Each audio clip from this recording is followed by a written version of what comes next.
Today, the human animal lives longer than any other species of land mammal. Our lifespan is so long that we try to divide it up into segments. We speak of infancy, of childhood, of adolescence, of adulthood, of middle age, old age, senility. And we create special events to mark our passage from one phase to the next. And usually, our masculinity or our femininity is emphasized, exaggerated in some way by these rites of passage. The events in which we participate make us more male or more female. But how did it all begin? What was the first great human ritual?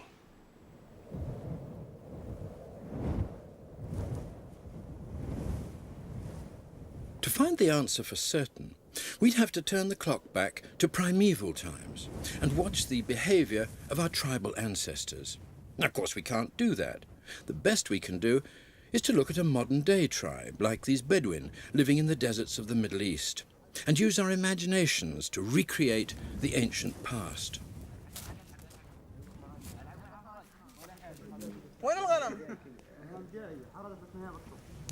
We know that one of the big changes that took place during the course of human evolution was the establishment of a fixed home base, a settlement or a campsite, from which the males of the tribe could set forth to hunt for food.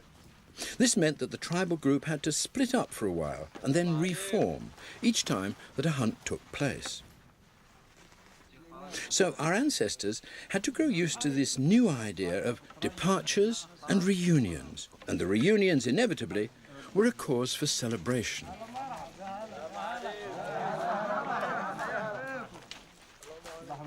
Groups that split up and come together again have a lot to discuss. While they've been apart, they've had separate experiences. There are stories to tell, news to exchange. All this helps to make the reunion a special occasion. It also probably helps to explain why language became so important to us. We had something to say. Groups that always stay together and move about as one all share the same experiences and have less need to communicate with one another. We know that at some stage, our ancient ancestors added meat to their diet and began to hunt large prey. It was a shift in feeding habits that must have dramatically transformed human social behavior. Other species, the ones that feed only on vegetable foods, are selfish eaters. Each one eats purely for itself. But when hunters bring back to their base camp a large carcass, there's so much to eat that they're prepared to offer some to the other members of the tribe. Food sharing becomes a whole new way of life. Of course, when we added meat to our diet, we didn't give up other kinds of food. We became omnivores, balancing vegetable foods collected by the women with the meat supplied by the men.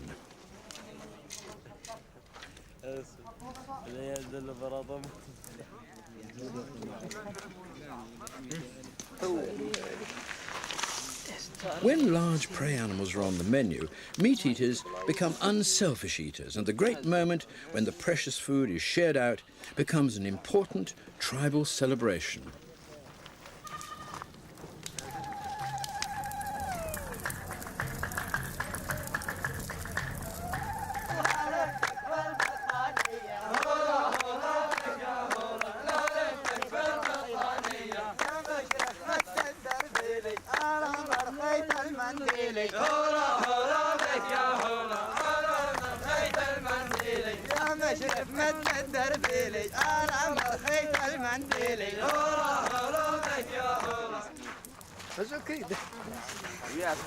In this way, our remote ancestors first introduced into human social life the concept of a special event. It must have been this, the primeval feast, that was our very first great human ritual.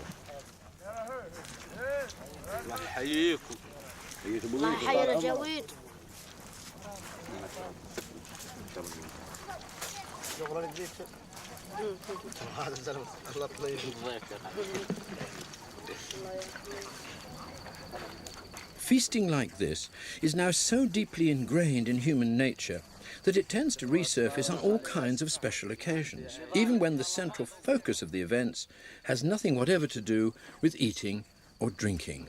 1,000 miles south of here, in the city of Hodeidah, in the Yemen, another feast is about to take place. The individuals involved are not desert tribespeople like the Bedouin, but city dwellers, urbanites with a much more settled society.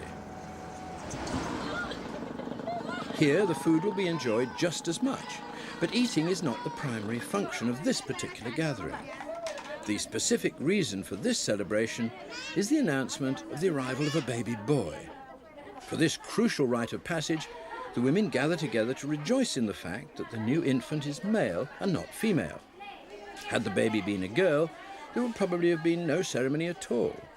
So the rituals performed here with boys and girls are different right from the moment they're born.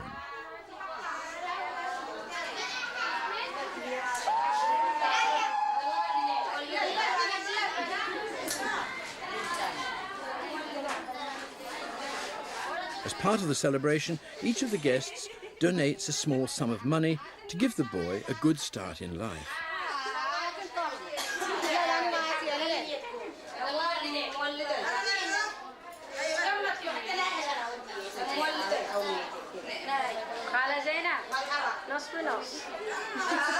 "2,000 miles west of here, in Cameroon, another new arrival is about to undergo a welcoming ceremony.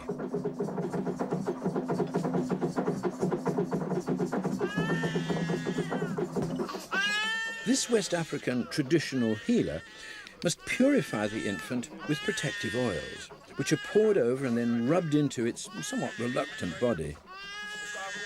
The slippery baby is now ready to slide easily into the world once more. Held upside down to symbolize the birthing position, it is ritually reborn, this time with the traditional healer's blessing.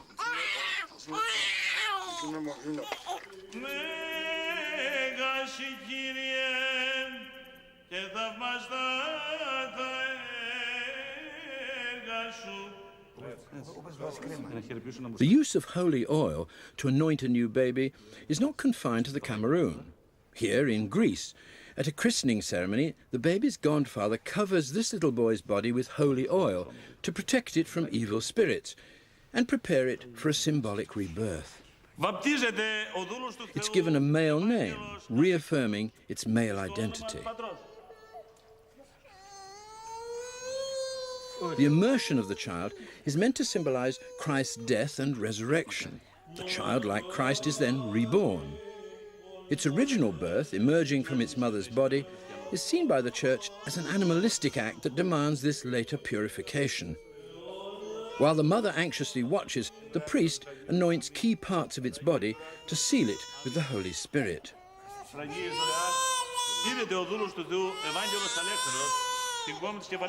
This important rite of passage is marked by cutting the tiny baby's hair in the form of a cross. The snipped hair is given to God as a first offering. Amen. Bravo.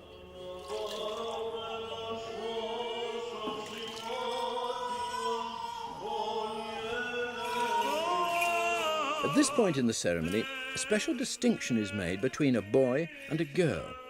Boys are taken into the sanctuary, the area containing the altar, the most sacred part of the church.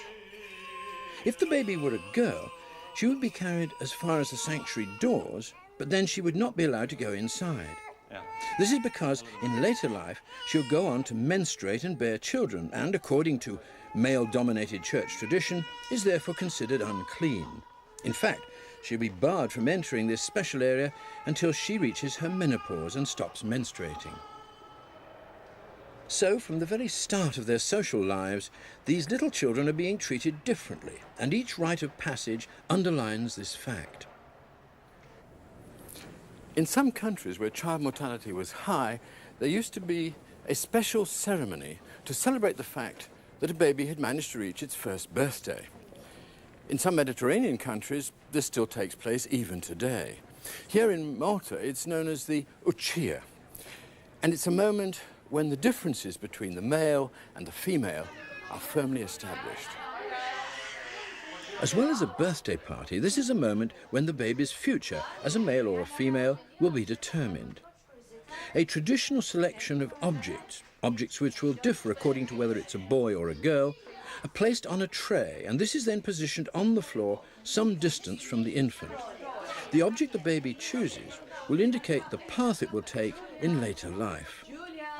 Because this is a baby girl, there's a comb for a hairdresser, a rosary for life as a nun, a needle and thread for a seamstress, and so on.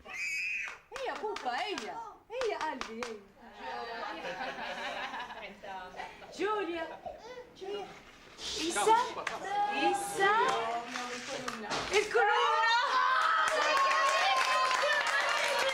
She's chosen the rosary, which predicts that in later life she'll become a nun. There are many social rituals that help to mark out boys as boys and girls as girls.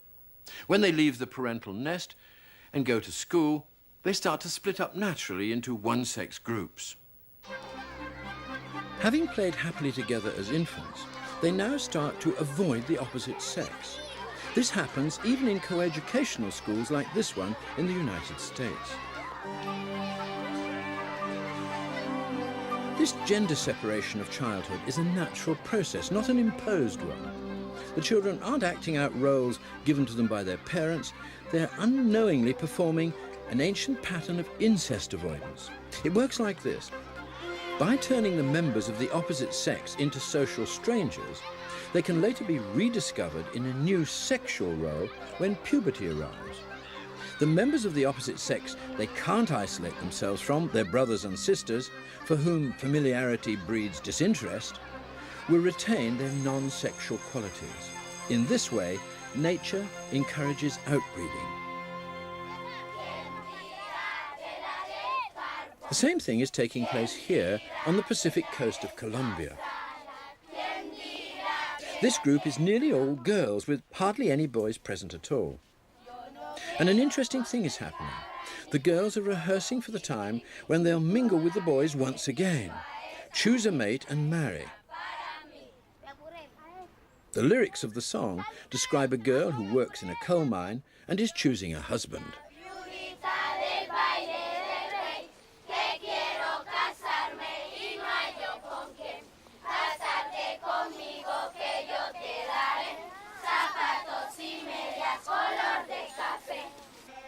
In many cultures, children are subjected to an initiation ritual that further increases the gulf between the boys and the girls.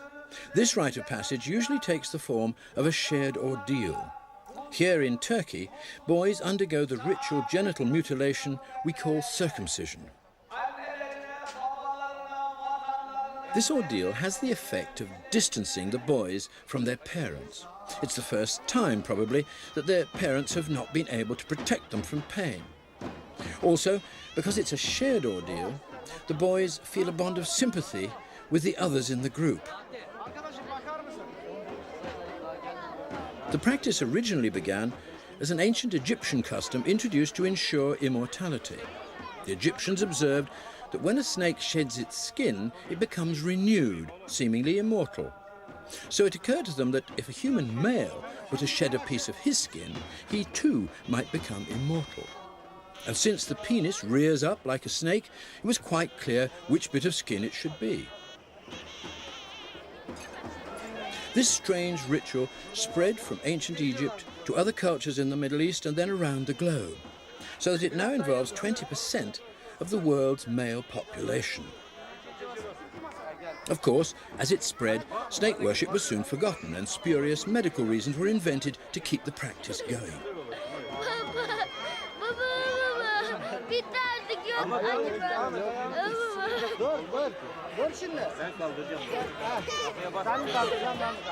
I can't help feeling that if male circumcision didn't exist today and someone tried to introduce it, they'd be arrested for child abuse.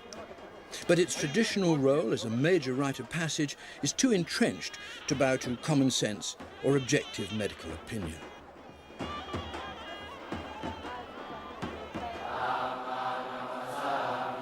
In Thailand, the separation of the boys from the girls takes an extreme form. At some stage during his youth, Every Buddhist boy must spend a year as a monk, totally cut off from the outside world.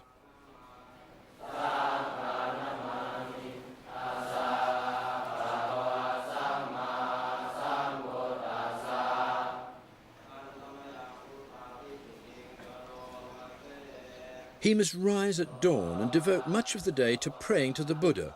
By doing this, he's told, he will help his family reach a higher spiritual status.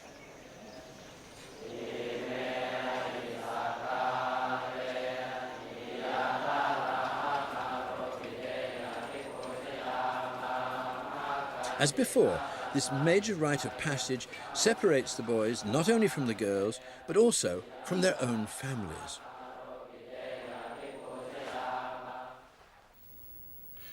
It came as a shock to me, as it would to any Western visitor, to find this notice today outside a temple in Bali. It reads as follows: "Attention!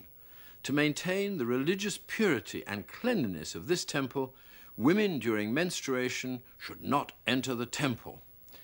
The idea that the presence of a menstruating woman would somehow foul the temple precincts was to me quite bizarre, especially as there were monkeys, some of them no doubt menstruating, clambering all over the temple buildings. But what this notice does is to remind us of the huge importance that's always been placed on the arrival of adult human characteristics. As soon as children develop sexual features, we see the eruption of a whole series of special events which mark the arrival of this important new phase of life. Puberty poses a problem, both for those going through it and for the elders who must try to control it. The problem arises from the fact that these young adults are biologically ready to breed from the age of around 14. But although they've reached physical sexual maturity, they've not yet acquired social maturity. Society is now so complex that they must mark time for a few years until they're fully equipped to deal with the burden of adult responsibilities.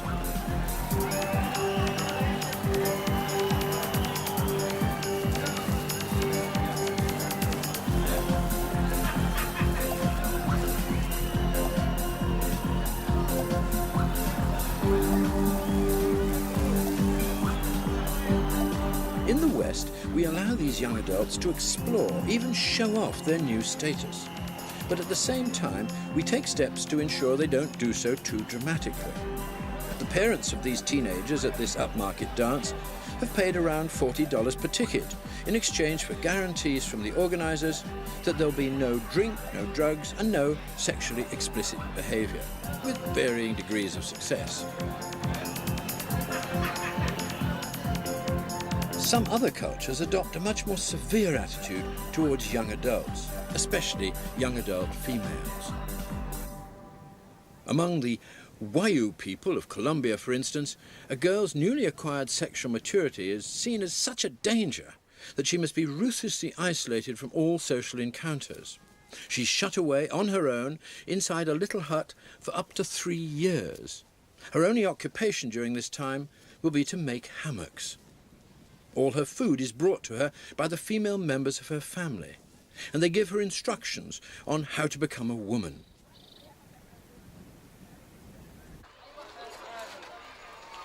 In traditional Islamic cultures, a girl's puberty is also thought to signal danger, and she must be carefully hidden from male eyes.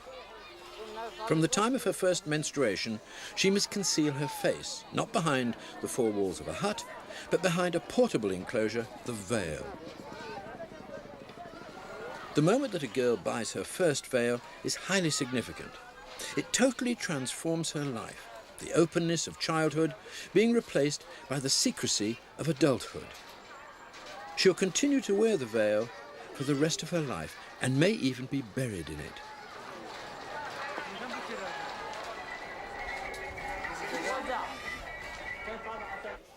In Yemen, a boy marks his arrival at puberty by wearing a large jambia, or dagger. In childhood, he'll have been given a small dagger to set him apart from girls and remind him that one day he'll graduate to the status of an adult male. Now that time has come, and his child-sized dagger is at last replaced by a full-sized one. The wearing of jambias goes back to the times when Yemeni men were warriors fighting opposing tribes. But today, they're purely ceremonial, providing a conspicuous badge of masculinity.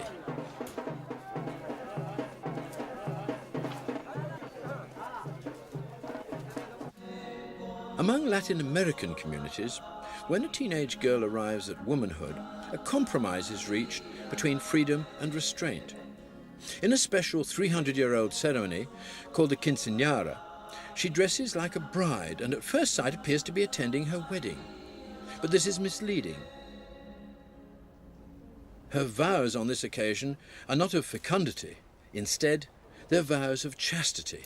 She promises solemnly before witnesses that she will remain virginal and chaste until the day she marries.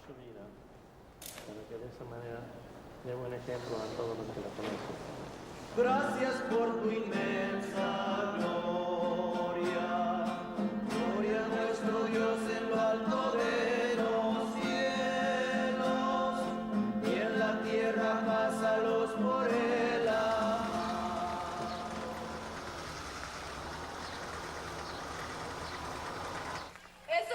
The girl marks her passage from childhood to womanhood by swapping her child's shoe for an adult one. And her first dance at the ceremony is traditionally with her father. It's a symbol of her first serious dance with a man.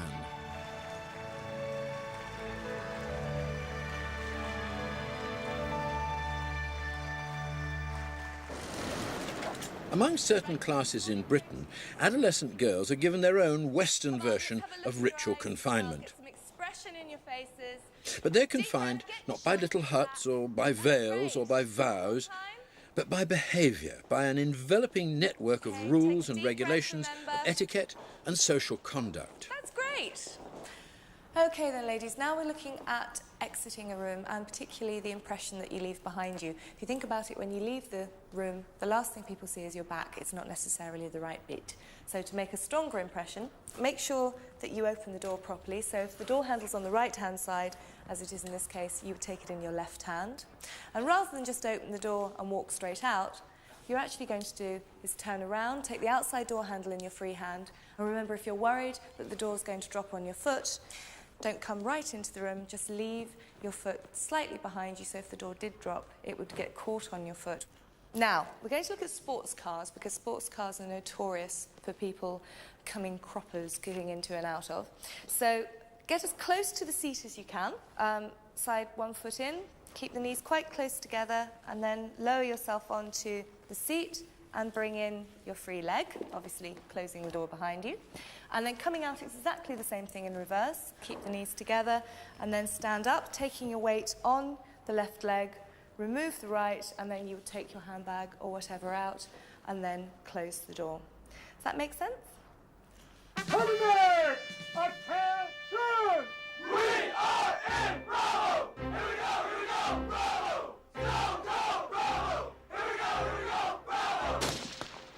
All over the world, young men are also being boxed in by the social restraints of their particular culture, learning to curb the freedoms they enjoyed in childhood and replace them with the regimented patterns of adult life.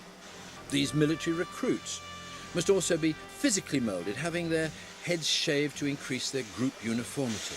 As in so many societies, the removal of hair marks the transition from free-flowing childhood to the conformity of adulthood. Back in Colombia, after her long seclusion in her little hut, the Wayuu girl is now ready to take on the challenges of adulthood. She also celebrates this important transition by having her hair cut and her face ritually painted with traditional patterns.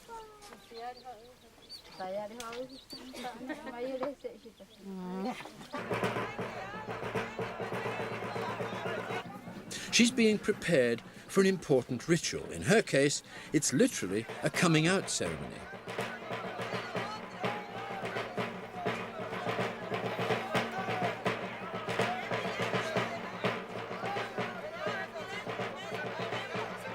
She performs a special dance in which she must try to trip up her male partner.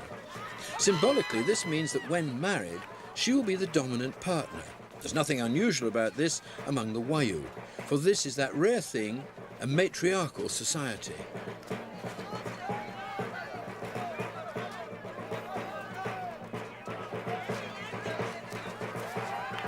She's now ready for the all-important next stage of life, pair bonding. With the young male and the young female now both reproductively active, the moment has come for what is probably going to be their most impressive rite of passage in their entire lives, the moment of pair formation.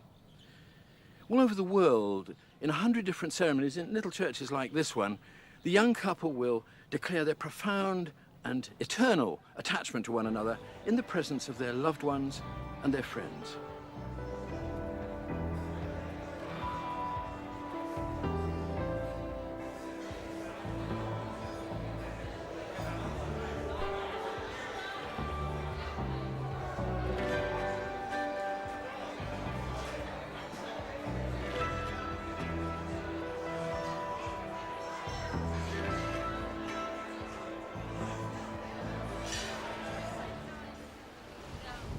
Before the wedding, however, there are other important rites to be performed. Although marriage marks the union of a man and a woman, it also signifies the joining of two families or clans. Often this alliance is marked by the exchange of presents or money. Here, among the Wayu Indians in Colombia, the groom's father donates valuable jewellery to the bride's family. The bride's uncle accepts the gift on her behalf. In this matriarchal society, the bride is more highly valued than the groom, so it's her family that must be rewarded. Cattle are also offered, a highly prized asset in a pastoral society. As soon as all these transactions have been completed, the couple are ready to marry. In this small village in Greece, the wedding payment goes the other way around. Here, it's the bride's family which offers the gifts. It's her dowry.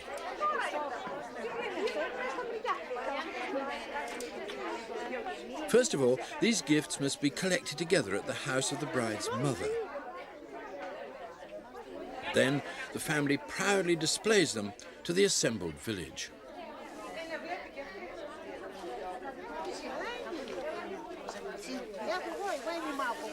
Rice, symbolizing a good harvest, is scattered on them to ensure fertility.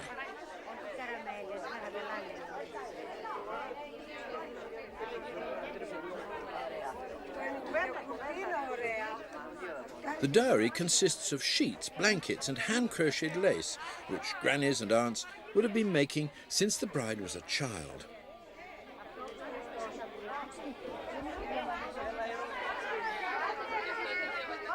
A baby boy is placed on the bed as a symbol of the couple's wish to have a boy rather than a girl.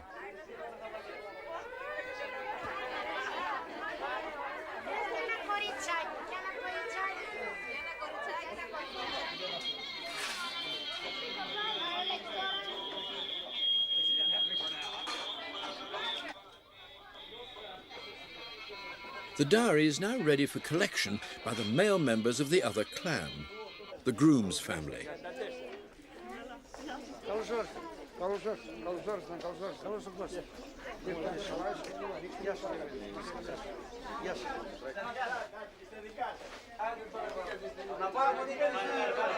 The dowry, unlike the bride price which a man gives to a woman, can be seen as an advance against a future inheritance.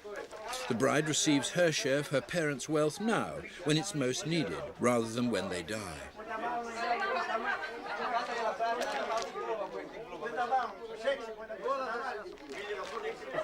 More rice is scattered over the presents, again to encourage the fertility of the couple.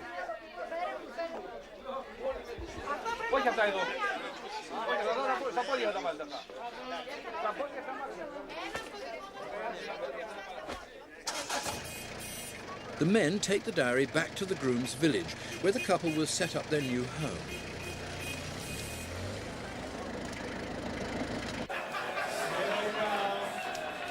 Before any wedding can take place, both partners have important farewells to make.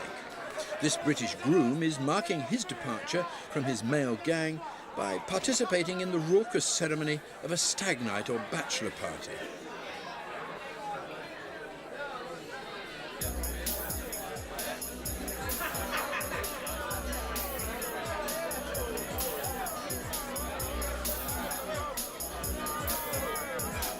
he must face some form of ritual humiliation in front of his closest friends, the friends that his impending marriage will inevitably, to some extent, exclude. By revelling in his mock flagellation, the groom's companions are in a sense punishing him for deserting their all-male gang.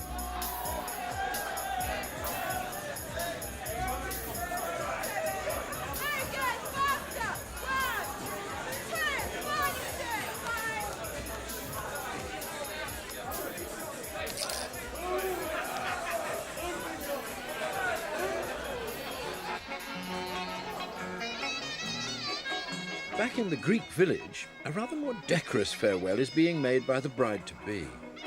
She dances with friends and female relatives, watched by all the members of the village.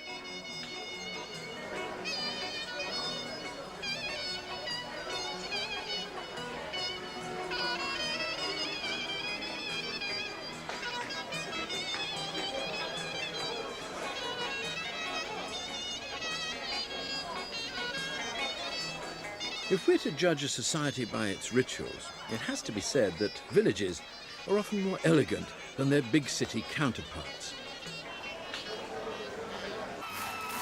Ladies, Emily, wait till you see a dream boy we've got for you tonight. Are you aware of your rubber, Johnny? This British bride-to-be, like the British groom we met earlier, must undergo a ritual humiliation as she says goodbye to her female intimates on the eve of her wedding. If I can have the bottle.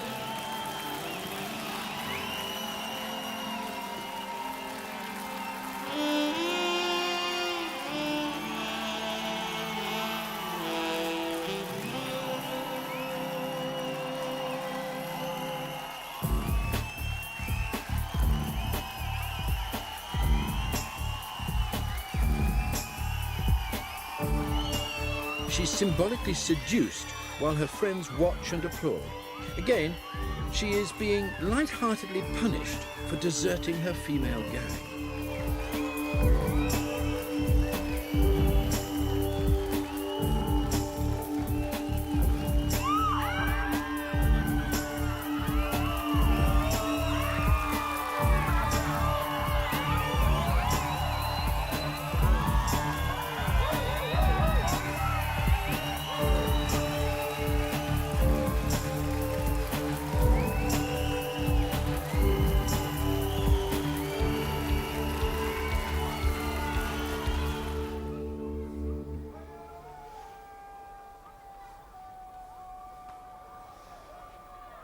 In Middle Eastern societies, on the days just before the wedding, instead of humiliation, there's beautification.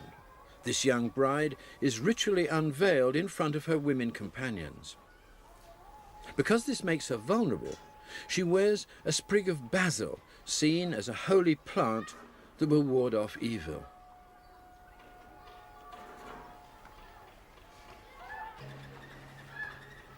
Her hands are ornately decorated with a special black paint. The specific patterns used are thought to have protective powers that will shield the bride from the evil spirits which, it's believed, will be attracted by her radiant happiness on her wedding day. These exquisite patterns will also help the bride to look her most alluring for the moment when her husband will unveil her and see her for the very first time. The man must also undergo special preparations to mark this crucial rite of passage. Here in Greece, the groom is ritually shaved as his relatives and male friends sing a lament to mourn his departure from his family home.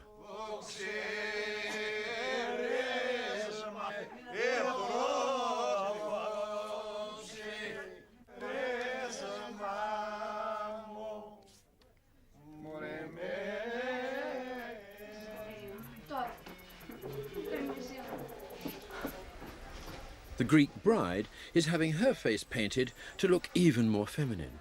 But here again, there's a sadness in the air as she too prepares to leave her family home for the first time.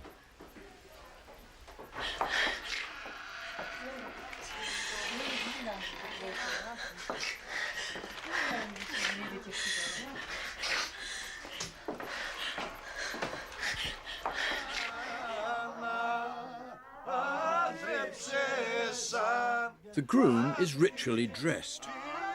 He says his farewells to his father and mother. As he prepares to cross a threshold both physically and mentally, it's a painful moment both for the man and for his parents. A cross with apples on it is carried in procession to the church, yet another way of wishing the couple a fruitful marriage.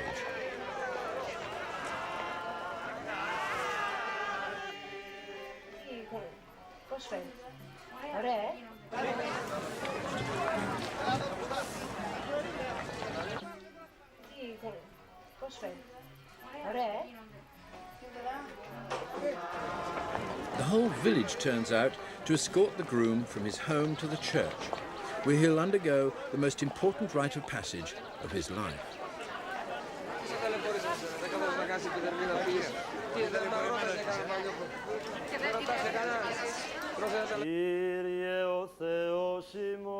The couple are ceremonially joined together by the placing of white crowns on their heads.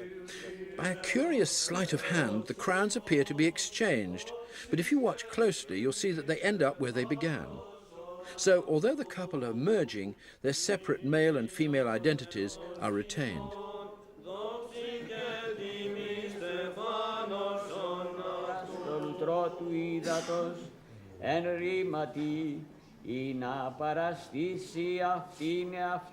Rice and sugar-coated almonds are thrown yet again to encourage fertility.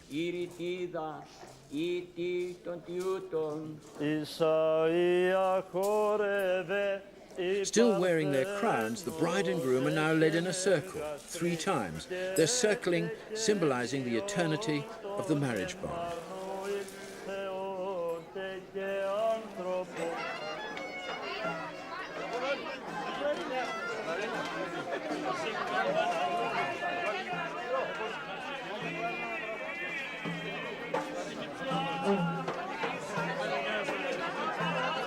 Back at the groom's house, the bride breaks a plate to mark another rite of passage, the impending loss of her virginity and the breaking of her maidenhead. The groom's mother feeds them honey, traditionally thought to be an aphrodisiac, to further increase their chances of a fertile marriage. It's the use of honey in this way that elsewhere gave rise to the idea of the honeymoon.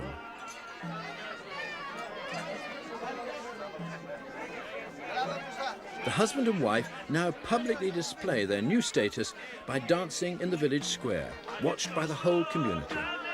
The pair bonding process is now complete, and everyone knows that this young male and this young female are no longer available to other interested parties.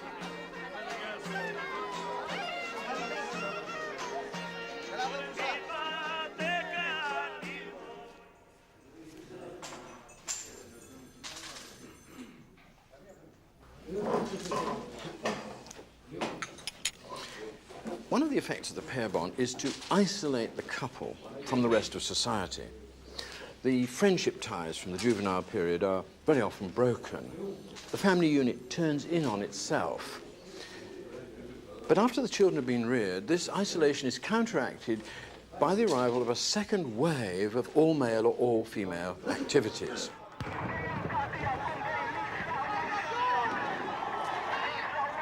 Males strengthen their friendships through feats of endurance, such as this rowing regatta in Malta.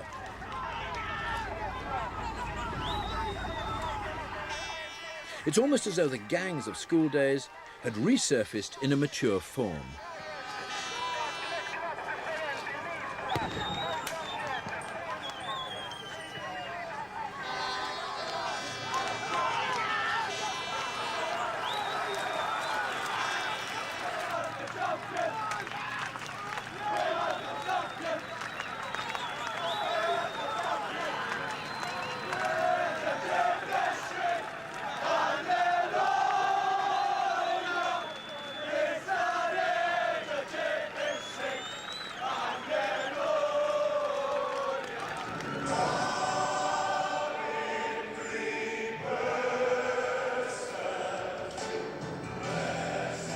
In the United States, this desire to return to the one-sex groups of childhood takes some dramatic forms. This huge gathering of men in California has assembled in a sports stadium, not to play baseball, but to make solemn promises to one another. They're members of a fast-growing organization, the Promise Keepers. Participants sign a list of 7 promises, including pledges to maintain sexual fidelity and build a strong marriage. Although women are not technically banned, none venture into this strictly male domain.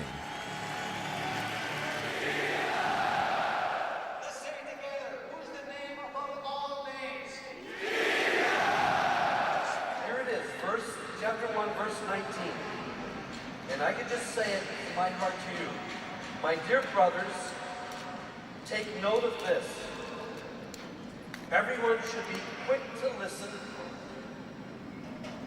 slow to speak, and slow to become angry. Although expressing religious faith is the official reason for these men coming together, one can't help feeling that the deeper reward they gain from such events as this is the comforting sensation of belonging to a large group of like-minded males, an artificially recreated gang of close friends of the kind they each knew in childhood.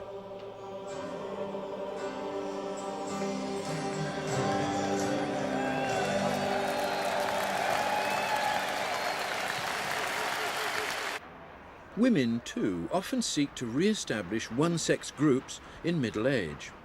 For them, however, there's a stronger urge to express the caring, nurturing side of their personalities. Their deep-seated maternal feelings now find a valuable new outlet through good works and charitable organizations, as with these women who are organizing aid to the children of war-torn Bosnia.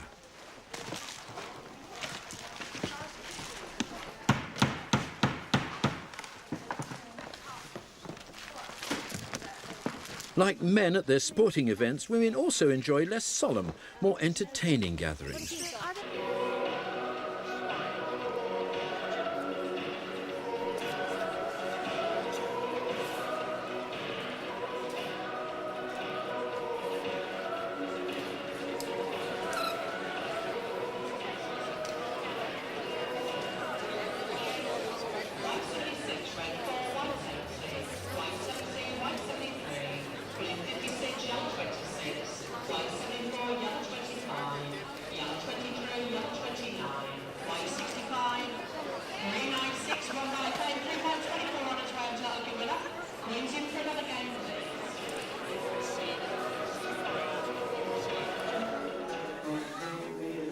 Whereas in the West, male friendships tend to be reinforced over a glass of beer, in Yemen, they're bound together by the narcotic juice of the gat leaf, taken from a plant which is cultivated all over the country.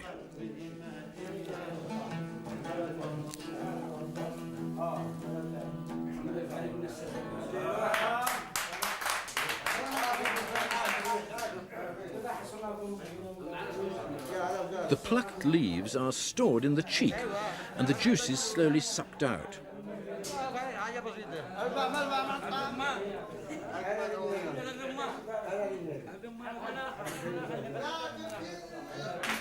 Gat chewing sessions take place most afternoons in the top rooms of Yemeni homes, and they last for several hours. To the accompaniment of the lute, the men discuss politics or personal problems. It's at these sessions that marriages are arranged or business deals sealed.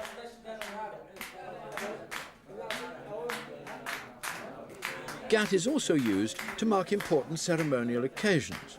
No wedding, funeral or birth would be complete without it.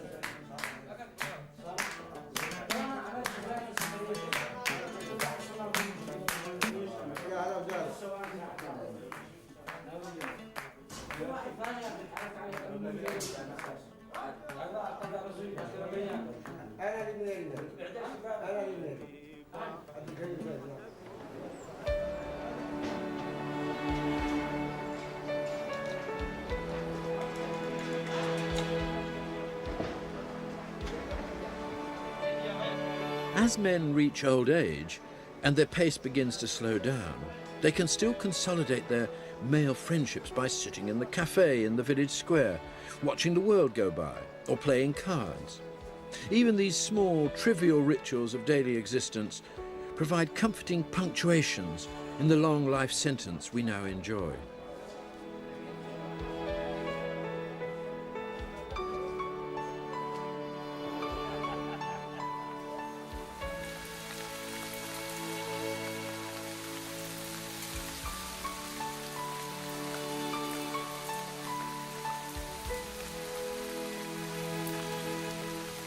Death has been described as the great leveller, but at the end of our lives, there's one last opportunity for human societies to signal their different attitudes towards males and females. Death may be genderless, but some of the rituals of death are not.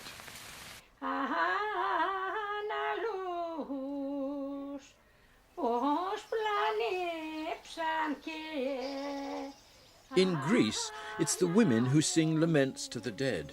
While others may forget, they keep alive the memory of deceased family relatives. When a woman's husband dies, she wears black and will continue to wear it for the rest of her life.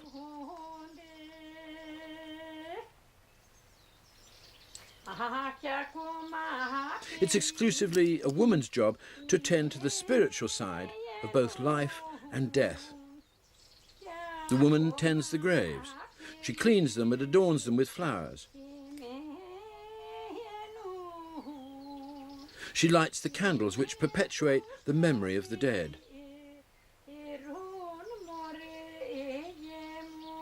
Just as in life, the woman has been the nurturer, the carer, so too in death, she nurtures the dead. In India, after the death of their partner, men and women are expected to behave in very different ways. In earlier times, a Hindu widow threw herself on her husband's funeral pyre.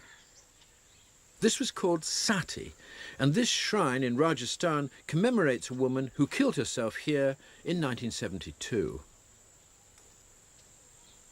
The last act of sati was in 1987, when a 16-year-old girl died on her husband's funeral pyre. Here at Varanasi, on the holy river Ganges, Hindu widows still perform ritualistic prayers in which they ask to die, because without their husbands, life is meaningless. Although the cruel practice of sati has been outlawed, their culture has given them nothing to replace it.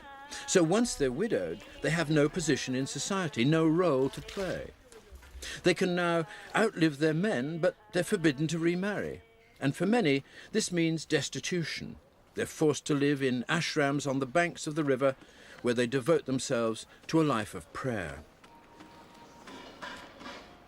Indian women are traditionally renowned for their beautiful, long-flowing hair, but when they're widowed, they deliberately shave their heads to look as unattractive as possible. Some recite the Hindu rosary, counting its 108 beads one by one.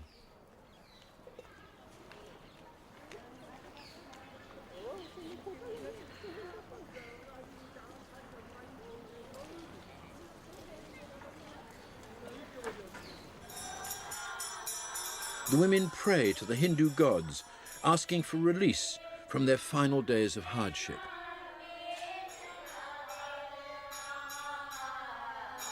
As the burning sun dips into the Ganges, drawing a brief veil over the misery of the widows of Varanasi, somewhere else it's just starting to rise again, bringing life and warmth to a new generation as the great human cycle, full of playful optimism, begins all over again.